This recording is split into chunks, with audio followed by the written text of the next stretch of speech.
तो वहाँ के जो हमारे एजेंट कैंडिडेट हैं उन्होंने शिकायत भी करी है, कंप्लेंट भी करी है। आया है अगर उसमें एमएसपी का कहीं भी प्रावधान हो तो मैं राजनीति छोड़ दूंगा। वो क्यों छोड़े, या वो छोड़े। बड़ौदा उपचुनाव का प्रचार खत्म होने के बाद पूर्व मुख्यमंत्री भूपेंद्र सिंह हुड्डा ने बीजेपी पर चुनाव में सरकारी मशीनरी का दुरुपयोग करने का आरोप लगाया है। रोहतक में अपने निवास पर पत्रकारों से बातचीत करते हुए पूर्व मुख्यमंत्री और नेता प्रतिपक्ष भूपेंद्र हुड्डा ने कहा कि बीजेपी की ओर से बड़ौदा में खुलकर चुनाव आयोग के नियमों की अवहेलना की जा रही है, लेकिन इन सब के बावजूद जिस प्रकार से वहां की जनता और 36 बिरादरी के लोगों ने उन्हें समर्थन दिया है, उससे साफ है कि कांग्रेस उम्मीदवार बीजेपी की इन चालों के बावजूद भारी मतों के अंतर से जीतेगा। चुनाव प्रचार कल शाम को खत्म हो गया और अब वहाँ चुनाव गांव का रहेगा। जो हमारे कार्यकर्ता हैं, साथी हैं, तो चुनाव में जो जनमानस था, जो जन समर्थन रहा, वो 36 बिरादरी का कांग्रेस के प्रति रहा और भारी बहुमत से कांग्रेस पार्टी के उम्मीदवार जीतने जा रहे हैं। तो कोई शक की बात नहीं। हुड्डा ने कहा कि कांग्रेस के उम्मीदवार की ओर से बीजेपी के खिलाफ चुनाव आयोग में शिकायत दर्ज करवाई गई है, लेकिन इन सब के बावजूद अब लोगों का बीजेपी से विश्वास उठ गया है, क्योंकि कुछ पता नहीं कि आज सिलेंडर दिए हैं और कल को वापस ले जाएं।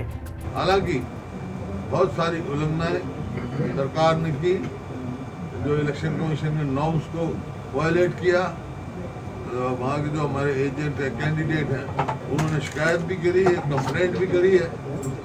कभी कहीं कर रहे हैं, कहीं अलग अलग चीजें कर रहे हैं, लेकिन all despite of all that लोग बन बना चुके हैं। भारी बहुमत से कांग्रेस पार्टी को जिताएंगे।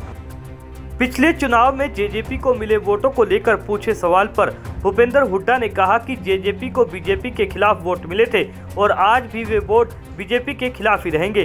पराली जलाने पर 1 करोड़ रुपए के जुर्माने का प्रावधान किए जाने को लेकर पूछे सवाल पर हुड्डा ने कहा कि प्रदूषण के लिए केवल पराली को जिम्मेदारी ठहराना सही नहीं है। सरकार को पराली का समाधान निकालना चाहिए और पराली का भी एमएसपी तय करना चाहिए, जिसे खरीदने के बाद बिजली और दूसरे कामों में उसका इस्तेमाल हो सके।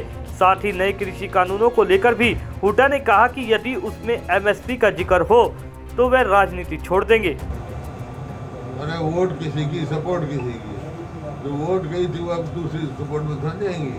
वो वोट जो थी खिसक गई इनकी, वो कांग्रेस की तरफ ट्रांसफर वो हो रही है। बीजेपी के खिलाफ जो वोट गई थी, बीजेपी के खिलाफ ही रहेगी।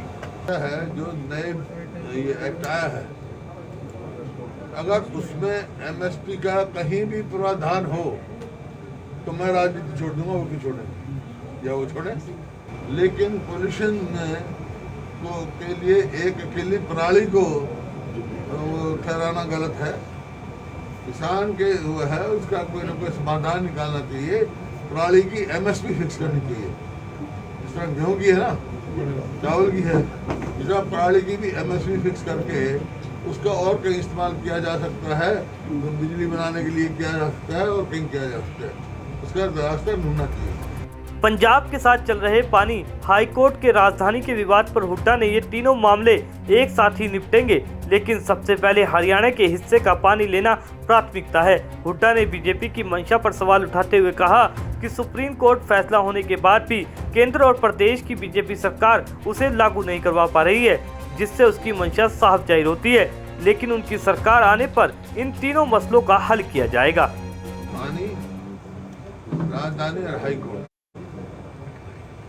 तो जहाँ तक सवाल है हाईकोर्ट का तो हमने कहा भाई चंडीगढ़ में हमारा बनाओ, हाईकोर्ट बनाने में कोई दिक्कत नहीं, लेकिन ये तीनों इंटरलिंक्ड है और सबसे ज्यादा प्राथमिकता हमारी पानी की है। पहले पानी का हमारा हिस्सा पूरा आए, जब आगे बात की जाए। जो है हरियाणा सरकार सुप्रीम कोर्ट में फैसला हुआ हमारे हक में, उसको इम्प्लीमेंट नहीं करा पा रही,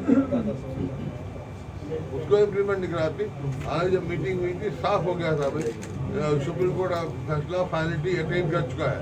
फिर ये उलझा देते हैं मामले को, बात करने के लिए तैयार हो जाते हैं। क्यों तैयार होते हैं हरियाणा सरकार बात करने? जब सुप्रीम कोर्ट ने फाइनल वर्डिक्ट दे दिया अपना, और केंद्र से जो है भारतीय जनता पार्टी की सरकार है, दिल्ली में भी आ रही है, हरियाणा में भी। बड़ौदा में बीजेपी पर सरकारी मशीनरी के दुरुपयोग का आरोप लगने के बाद भी जिस प्रकार से भूपेंद्र सिंह हुड्डा ने आत्मविश्वास से अपनी जीत का दावा किया है, उससे साफ है कि इस उपचुनाव के परिणाम के बाद यकीनन हरियाणा की राजनीति में एक बड़ा बदलाव हो सकता है। देखने वाली बात होगी कि 10 नवंबर को मतगणना के दिन बड़ौदा की जनता क्या चौंकाने वाला परिणाम देती है। हल्ला बोल हरियाणा।